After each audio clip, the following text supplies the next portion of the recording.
Um, so when the infinite kids grow up and they're smart with their math and science, they're actually going to be using Siren because this is a new dating app that's an asymmetrical model to answer this pain point here, which is, do we have a sex deficit? And in general, you say, yes, we do.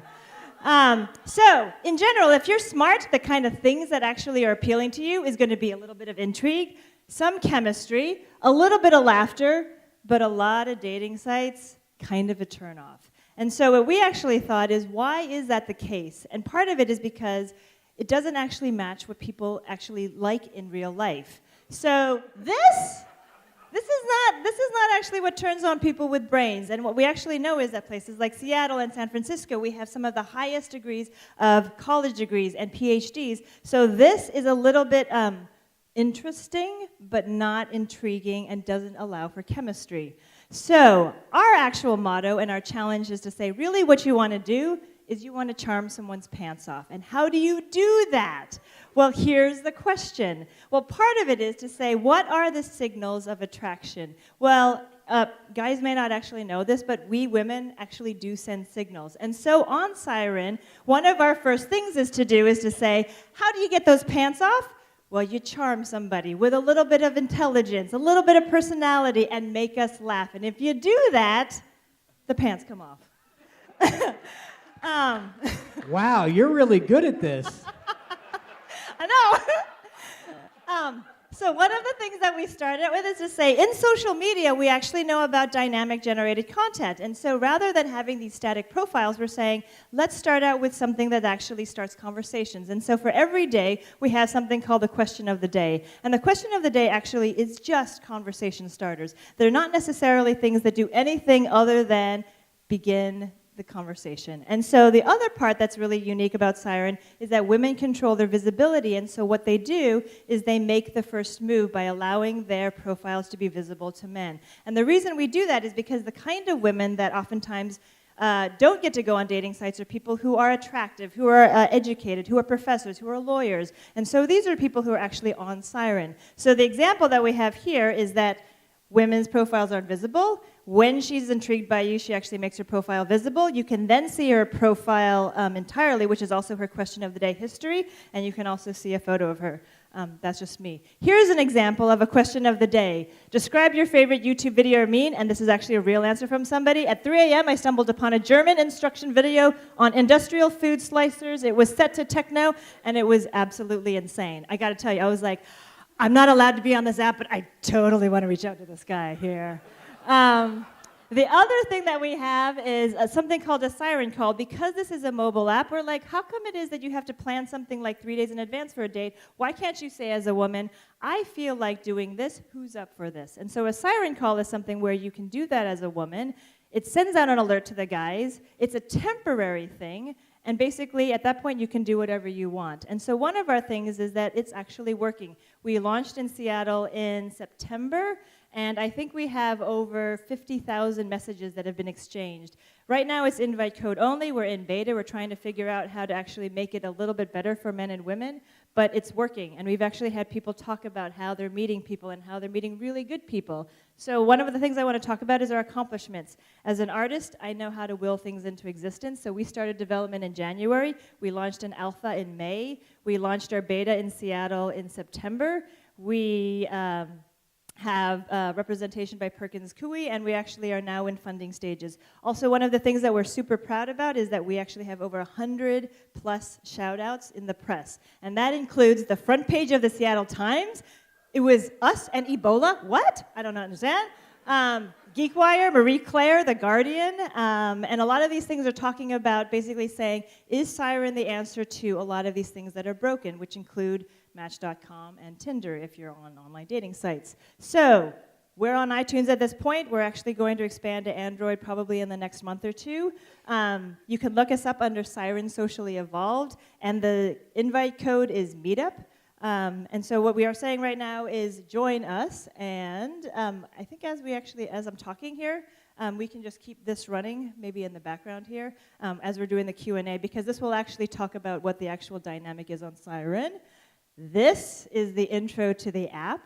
And of course, the siren is the idea of the Greek calling out, of the women calling out. So we focus on that part and less on the end of the story where the men go crashing in the rocks. So the response to that is,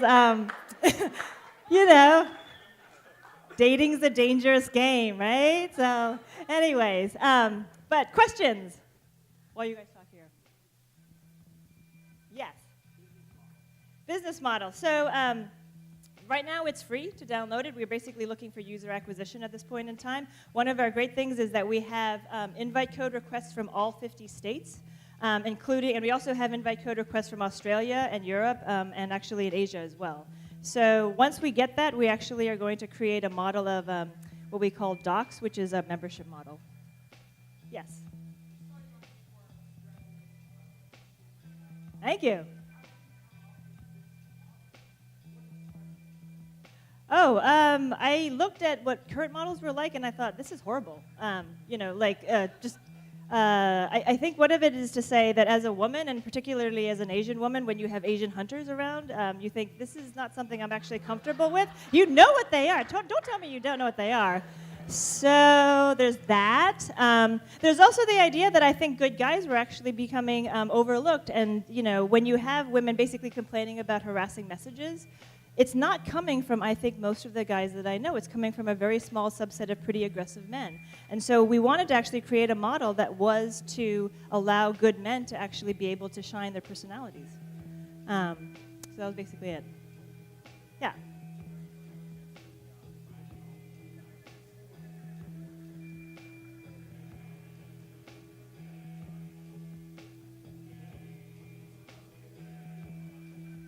Right. I think the idea of calling it an asymmetrical model is to really say what, again, is happening in real life. And so when you say what happens that maybe works really well is that a woman will give a signal to a guy to say, hey, you seem really cool, and you're more attractive when you're doing your own thing and being awesome than when you're actually hitting on women. And so, that guy who's sitting in the coffee shop reading that really awesome book, I'm much more intrigued with him than the guy who's like in my space all the time. And so what we're saying is give women a chance to be safe, and they will actually make the move, that they actually can give you a signal that, in fact, is a clear signal for guys. Because I think the other part is that you think it's not great for guys to be able to have to feel like they are throwing out random darts and getting rejected all the time. Like, I can't imagine that's a really good space as well for them. So we're trying to reward different kinds of behavior, basically. Yes. Oh no, we call it socialized or civilized flirting here. So you're online dating in an app, or basically the idea of social discovery. In other words, how do you? One of the challenges that I always talk about in the company is to say our challenge is to make strangers less strange to each other, and that's very hard to do online.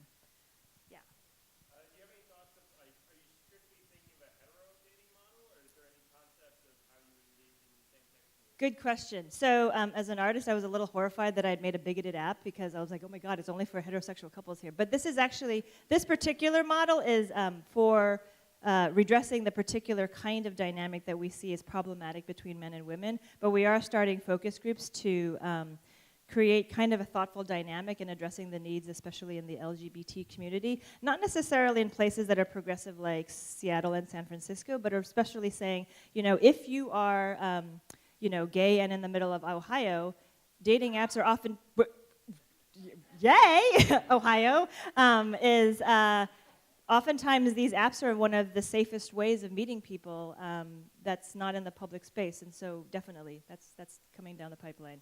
Yes? So we're in beta right now. We have over, I think, 25,000 people waiting for invite codes, but right now we have about 2,000 since September. And this doesn't count October, which is when iOS 8 came out, and basically like all of our apps crashed and it was horrible for a while. So for about a little over 2 months. Yes, Holly.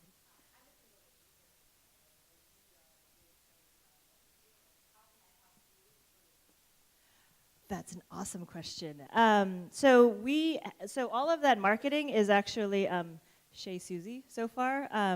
which is interesting because we are really counting on an organic growth and a kind of community model to say, if you believe in this, and the reason for the press is actually not because it's another dating app, but it's actually something where they're saying, this talks about women and privacy. This talks about how good men really want a chance to be able to, shine or connect with people meaningfully. So all of these pointers are actually there, and we want people to basically say, take that invite code, and if you know good single people, say, get on this app and try it. And also, actually, we also need good developers, too. But that's the pitch we don't have. So. Yeah, go ahead.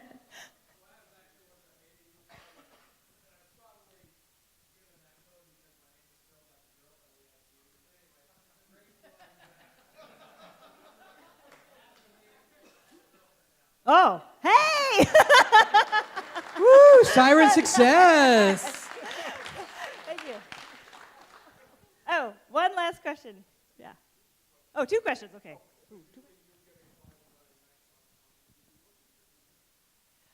Success. Well, that's actually, so the question, and in fact, GeekWire asked this too, and they asked about Siren weddings, and I said that's actually not the only success story for us. So to really rectify this space, I think it's actually to say, right now, online dating is oftentimes a really defensive, kind of aggressive sort of game. And so, if you feel like you're meeting people on Siren that are just genuinely good people, that's a success story. Another success story is to say, if you meet somebody from the app and actually can cross it to real life, and maybe that person's a nice person, but it's not your chemistry person, but you happen to meet that guy's roommate, and you're like, he's pretty cool too. That's a success story, because it's really about the network and about saying, eventually, get off your phone, meet those people, because your pants, you're wearing those pants, you've got to take those pants off somehow, and you're not going to do it by yourself on your phone.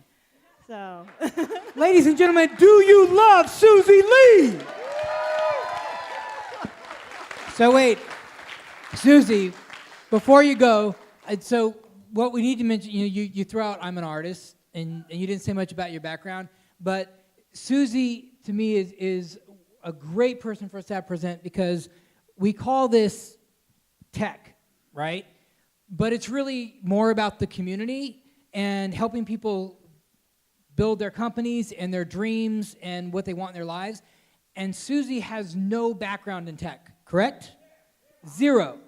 So I just wanted to bring that up, because I think it's important for people to know, you put out who you are and the cool things you want to do, and you start attracting the people and the resources that help you make awesome things happen. I don't know what you've done to get all the press and everything you've done in such a short period of time. I know people that can't do that in 2 years. Granted, sex sells, and you're smart, entertaining, and amazing, but still, that takes other skills. Hey, Mike, we have a video too. The community here in Seattle has been really welcoming in terms of entrepreneurship, and including New Tech Seattle and New Tech Eastside and Brett and GeekWire. So I feel really welcome here. And as well, I wanted to say the Kirkland Art Center is the first place that I took my very first ceramic class. So that's a shout out there. So you guys changed my life, actually. Otherwise, I would have been a doctor, and that would have been less interesting. So yeah, I would say, anyone who, in fact, a lot of the talks that I talk to and with students is to say, you can bring the skills that you know forward into the entrepreneurial space, because you don't necessarily need to be just a tech person to realize your ideas, because there is a huge amount of support reaching out. So, yeah. Thank you, Susie.